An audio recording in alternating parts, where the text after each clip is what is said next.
നമസ്കാരം, മലയാളി വാർത്തയിലേക്ക് സ്വാഗതം. മുഖ്യമന്ത്രി വി ഡി സതീശൻ വടശ്ശേരി ദാമോദര മേനോൻ സതീശൻ എന്ന് പറഞ്ഞ് സത്യപ്രതിജ്ഞ ചെയ്തതിൽ ഒരു വശത്തു നിന്ന് വിമർശനം ഉയർന്നിരുന്നു. പ്രത്യേകിച്ച് ഇടത് അനുകൂല ഹാൻഡിലുകളിൽ നിന്ന് തന്നെ വിമർശനം ഉയർന്നതാണ്.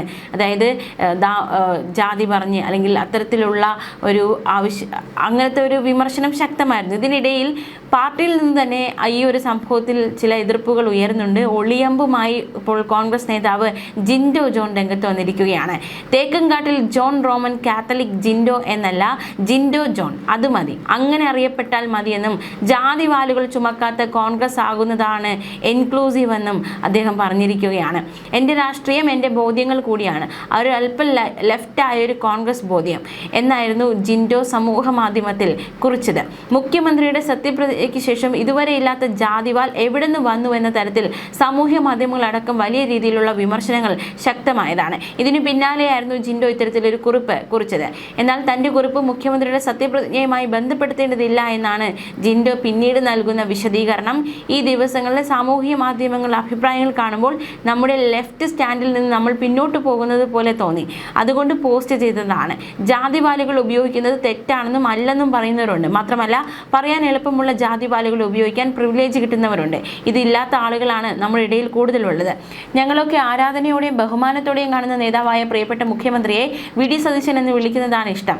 കുറിപ്പ് അദ്ദേഹത്തെ വിമർശിച്ചതല്ല, വിമർശിക്കേണ്ട ഘട്ടത്തിൽ തീർച്ചയായും വിമർശിക്കുമെന്നും ജിൻഡോ ജോൺ പറഞ്ഞു. പഞ്ച് ഇത്തിരി കുറഞ്ഞാലും ജാതിവാലുകൾ ചുമക്കാത്ത കോൺഗ്രസ് ആകുന്നതാണ് കുറെ കൂടി ഇൻക്ലൂസീവ് എന്നായിരുന്നു അദ്ദേഹം പറഞ്ഞത്. കോൺഗ്രസിന്റെ ലെഫ്റ്റ് ബോധ്യങ്ങൾക്ക് അതാണ് നല്ലതെന്ന രീതിയിലാണ് ജിൻഡോ ജോൺ പ്രതികരിച്ചിരിക്കുന്നത്. എന്തായാലും ജിൻഡോ ജോന്റെ ഈ ഫേസ്ബുക്ക് പോസ്റ്റിന് കീഴെ ഇത് മുഖ്യമന്ത്രിയെ ഉദ്ദേശിച്ചിട്ടുള്ളതാണ്, മുഖ്യമന്ത്രിയെ വിമർശിച്ചുകൊണ്ടുള്ളതാണ് എന്ന തരത്തിലുള്ള വിശേഷണങ്ങൾ, വ്യാഖ്യാനങ്ങൾ ഉണ്ടായി. അതിനെതിരെയും ജിൻഡോ ജോൺ പ്രതികരിച്ചിരിക്കുകയാണ്. അതേസമയം വി ഡി സതീശൻ മന്ത്രിസഭയിൽ സത്യപ്രതിജ്ഞാ ചടങ്ങിൽ വന്ദേ മാതരം പൂർണ്ണമായി ആലപിച്ചതിന് നേരെയും വിമർശനം ഉയർന്നിരുന്നു. RSS വിധേയത്വം കാണിക്കുകയായിരുന്നു ഇതിലൂടെ ചെയ്തതെന്നാണ് വിമർശനം. വന്ദേ മാതരത്തിലെ വിവാദങ്ങൾക്കിടയാക്കിയ ഭാഗം ഉൾപ്പെടെയാണ് ചടങ്ങിൽ ആലപിച്ചത്. ഔദ്യോഗികമായി പൊതുവെ അംഗീകരിക്കുകയും ആലപിക്കുകയും ചെയ്യുന്നത് വന്ദേ മാതരത്തിന്റെ ആദ്യ ഈരടികളാണ്. തുടർന്ന് വരുന്ന ചില ഭാഗങ്ങൾക്കെതിരെയാണ് വിമർശനം നിലനിൽക്കുന്നത്. അതുൾപ്പെടെയാണ് സത്യപ്രതിജ്ഞാ ചടങ്ങിൽ ആലപിച്ചത്. ഇതിനെതിരെയാണ് കഴിഞ്ഞ ദിവസം റിയാസ് അടക്കമുള്ളവർ രംഗത്ത് വന്നത്. സുപ്രീം കോടതിയുടെ സമീപകാല നിരീക്ഷണ പ്രകാരം വന്ദേ മാതരം ആലപിക്കണമെന്ന കേന്ദ്ര സർക്കാർ നിർദ്ദേശം സംസ്ഥാനങ്ങൾക്ക് ഉപദേശ രൂപേണ നൽകിയിട്ടുണ്ട്. നിർബന്ധമല്ലെന്നും അനുസരിക്കാത്തതിന് ശിക്ഷാ നടപടി ഇല്ലെന്നും വ്യക്തമാക്കിയിട്ടുണ്ട്. തമിഴ്നാട്ടിൽ കഴിഞ്ഞ ദിവസം നടന്ന സത്യപ്രതിജ്ഞാ ചടങ്ങിലും വന്ദേ മാതരം ആലപിച്ചിരുന്നു. പക്ഷേ ബംഗാളിലാകട്ടെ അവിടുത്തെ സത്യപ്രതിജ്ഞാ ചടങ്ങിൽ വന്ദേ മാതരം ആലപിച്ചിരുന്നില്ല. കേരളവും അതേപോലെ വന്ദേ മാതരം ആലപിച്ചിരിക്കുകയാണ്. ഇതിനെതിരെയും വിമർശനം ശക്തമാകുന്നുണ്ട്. എന്തായാലും അത്തരത്തിൽ ഒരു വശത്ത് ജാതി വിവാദമൊക്കെ കത്തുകയാണ്, മറുവശത്ത് ആകാംക്ഷയോടെ കാത്തിരിക്കുകയാണ്. പ്രത്യേകിച്ച് SIT അന്വേഷണമൊക്കെ പ്രഖ്യാപിച്ചിരിക്കുന്ന കേസുകളിൽ എങ്ങനെയാണ് UDF സർക്കാരിൻ്റെ നേതൃത്വത്തിലുള്ള അന്വേഷണം മുന്നോട്ട് പോകുന്നത് എന്നത്. പ്രത്യേകിച്ച് ഗൺമാന്മാർക്കെതിരെയുള്ള അന്വേഷണത്തിനായി SIT രൂപീകരിച്ചു. അവർ പുനരന്വേഷണം നടത്തുമെന്ന ഒരു ആദ്യ പ്രഖ്യാപനം ക്യാബിനറ്റിൽ ഉണ്ടായിരുന്നു. എന്തായാലും അതുമായി ബന്ധപ്പെട്ട് ഇപ്പോൾ രാഹുൽ മാങ്കൂട്ടത്തിൽ MLA പ്രതികരിച്ചിരിക്കുകയാണ്. എന്താണ് രാഹുലിന്റെ പ്രതികരണം? വിശദമായി നോക്കാം.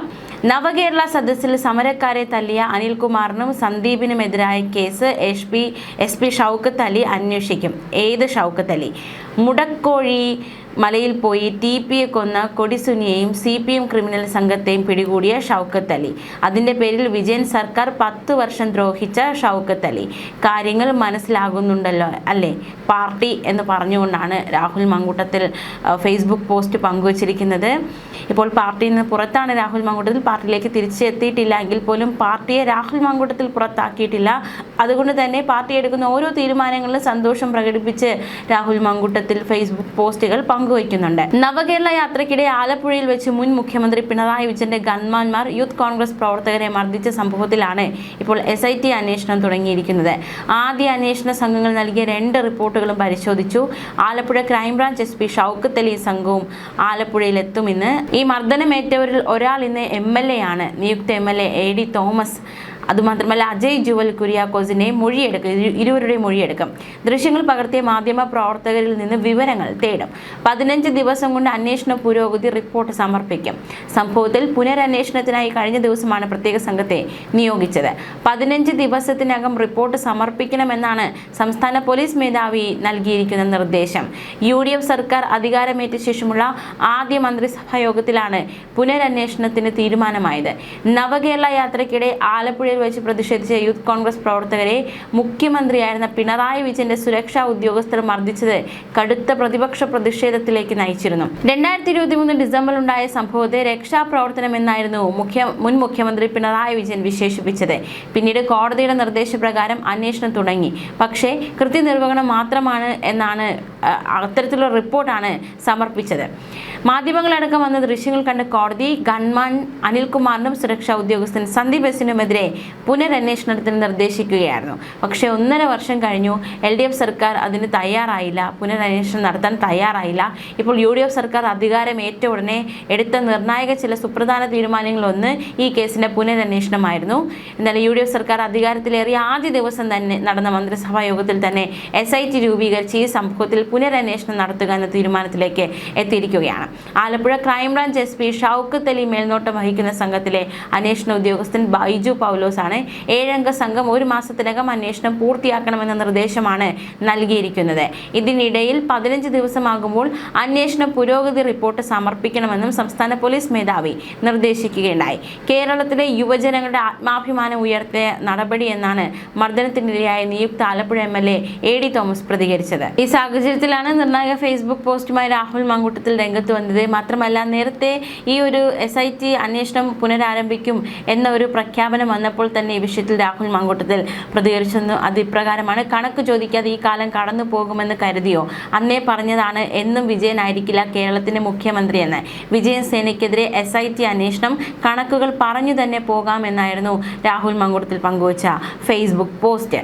എന്തായാലും നമുക്ക് ഈ ഒരു രാഹുൽ മാങ്കൂട്ടത്തിൽ പങ്കുവച്ച ഫേസ്ബുക്ക് പോസ്റ്റുകളോട് എന്താണ് ജനങ്ങൾക്ക് പ്രതികരിക്കാനുള്ളത്, അല്ലെങ്കിൽ പൊതുജനം ഏത് രീതിയിലാണ് കമന്റുകളിലൂടെ പ്രതികരിക്കുന്നത് എന്ന് നമുക്ക് നോക്കാം. ഈ പോസ്റ്റിന് ഒരു വ്യക്തി പങ്കുവച്ചിരുന്ന കമന്റ് ഇങ്ങനെയാണ്: കോരിച്ചൊരിയുന്ന മഴ, CPMന്റെ ഗുണ്ടകൾക്ക് മാത്രം കയറി ചെല്ലാൻ പറ്റുന്ന മുടക്കോഴി മലയിലെ രഹസ്യ സംഗീതം, അർദ്ധരാത്രിയിൽ കനത്ത ഇരുട്ടിൽ കാടിന്റെ മറവ് പറ്റി കരിയില പോലും അനങ്ങാതെ മലമുകളിലെ ഇടിഞ്ഞു പൊളിഞ്ഞ സംഗീതം ലക്ഷ്യമാക്കി നീങ്ങുന്ന കുറെ കാൽപാദങ്ങൾ, അവർക്ക് മാത്രം മനസ്സിലാകുന്ന തരത്തിൽ നിർദ്ദേശങ്ങൾ കൊടുത്ത് അവരെ നയിക്കുന്നത് ആജാനുബാഹുവായ ഒരാൾ, നാടൻ തോക്കുകളും ബോംബുകളും ഉൾപ്പെടെ മാരകായുധങ്ങളുമായി ഇടിഞ്ഞു പൊളിഞ്ഞ ആ വീടിന് കാവൽ നിൽക്കുന്ന ഒരു കൂട്ടം കൊടും ക്രിമിനലുകൾ. കേരള രാഷ്ട്രീയ ചരിത്രത്തിൽ നിന്ന് സംഭവം വെകുലമായിരുന്നു ആ രാവ്. കാവൽ നിന്ന ഗുണ്ടകളിൽ ഒരാൾ തണുപ്പ് കാരണം തീപ്പെട്ടി ഉരച്ച് ദിനേശ് ബീഡി കത്തിച്ചപ്പോൾ കൺമുമ്പിൽ അരണ്ടവെട്ടത്തിൽ തെളിഞ്ഞു വന്ന മുഖമാണ് ഈ ചിത്രം, അതായത് ഷൗക്കത്ത് അലിയുടെ ചിത്രം. CPMന്റെ പേടി സ്വപ്നമായിരുന്ന അന്നത്തെ DYSP ഷൗക്കത്ത് അലി.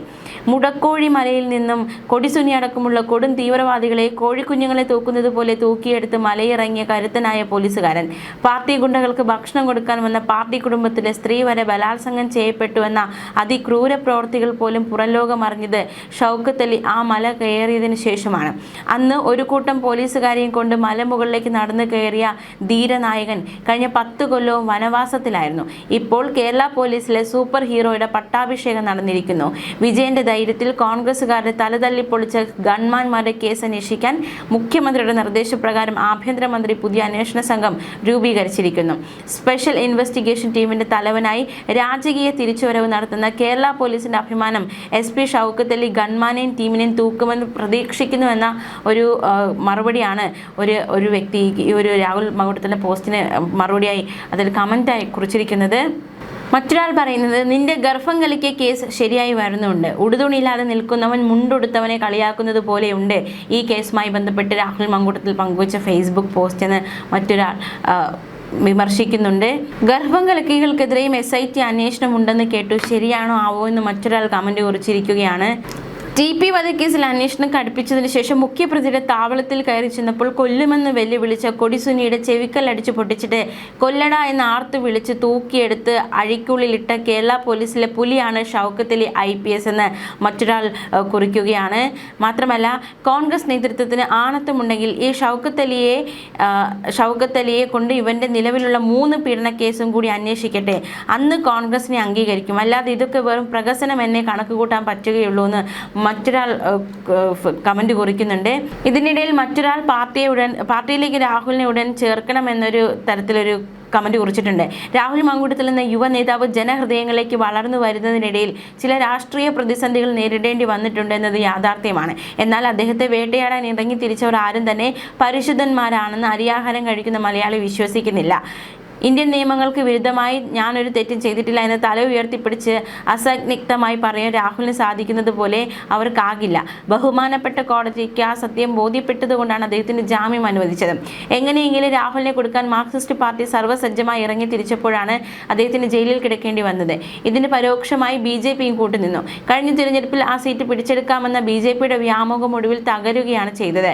ഏറ്റവും എടുത്തു പറയേണ്ടത് ഇത്രയും വലിയ രാഷ്ട്രീയ പ്രതിസന്ധികൾക്കിടയിലും പതറാത്ത രാഹുലിന്റെ അചഞ്ചലമായ മനോധീരതയാണ്. വരുതിയിലാക്കാൻ നോക്കിയ ഭരണകൂട ധാർഷ്ട്യത്തിന് മുന്നിൽ അദ്ദേഹം പതറിയില്ല. കോൺഗ്രസ് നേതൃത്വം പോലും പ്രതീക്ഷിക്കാത്ത തരത്തിലുള്ള വൻ ഭൂരിപക്ഷത്തോടെയാണ് കഴിഞ്ഞ തിരഞ്ഞെടുപ്പിൽ വിജയിച്ച് കയറിയത്. ചർച്ചകളിലും സംവാദങ്ങളിലും എതിരാളികൾക്ക് ഉരുളയ്ക്കുപ്പേരി പോലെ മറുപടി നൽകാനുള്ള അദ്ദേഹത്തിന്റെ വാക്ചാതുരിയും കഴിവും ജനശ്രദ്ധ ആകർഷിച്ചു കഴിഞ്ഞു. ഇനിയെങ്കിലും രാഹുലിനെ പാർട്ടി അതിന്റെ മുൻനിരയിലേക്ക് കൊണ്ടുവരുന്നത് കോൺഗ്രസിന് വലിയൊരു മുതൽക്കൂട്ടാകുമെന്നതിൽ തർക്കമില്ല. യുവാക്കളുടെ ആവേശം തിരിച്ചറിഞ്ഞ് രാഹുലിനെ കൂടുതൽ ശക്തമായ ഉത്തരവാദിത്തങ്ങളോടുകൂടെ ചേർക്കാൻ പാർട്ടി ഇനിയും വൈകിക്കൂടാ എന്നാണ് മറ്റൊരാൾ കുറിക്കുന്നത്. അപ്പോൾ എല്ലാവരും ഒരേ സ്വരത്തിൽ ആവശ്യപ്പെടുന്നത് രാഹുൽ മാങ്കൂട്ടത്തിനെ പാർട്ടിയിലേക്ക് തിരിച്ചെടുക്കണമെന്നാണ്. രാഹുൽ മാങ്കൂട്ടത്തിനെ തിരിച്ചെടുക്കുക, പാർട്ടിയിലേക്ക് തിരിച്ചെടുക്കുക എന്നത് വലിയൊരു പ്രതിസന്ധിയാണ്. കോൺഗ്രസിനെ സംബന്ധിച്ച് ഒരുപാട് ചോദ്യമുനകളിൽ കൂടി കടന്നു പോകും. പ്രത്യേകിച്ച് സ്ത്രീകൾക്ക് അനുകൂലമായ നിലപാട് എന്ന അവകാശവാദത്തോടെയൊക്കെയാണ് രാഹുൽ മാങ്കൂട്ടത്തിനെ പാർട്ടിയിൽ നിന്ന് പുറത്താക്കിയത്. അങ്ങനെയെങ്കിൽ സ്ത്രീ വിരുദ്ധതയാകില്ലേ രാഹുലിനെ തിരിച്ച് പാർട്ടിയിലേക്ക് എടുത്താൽ എന്നൊരു ചോദ്യം മറുവശത്ത് മുഴങ്ങുന്നുണ്ട്. എന്തായാലും കാത്തിരുന്ന് കാണാം. ന്യൂസ് ഡെസ്ക് മലയാളി വാർത്ത.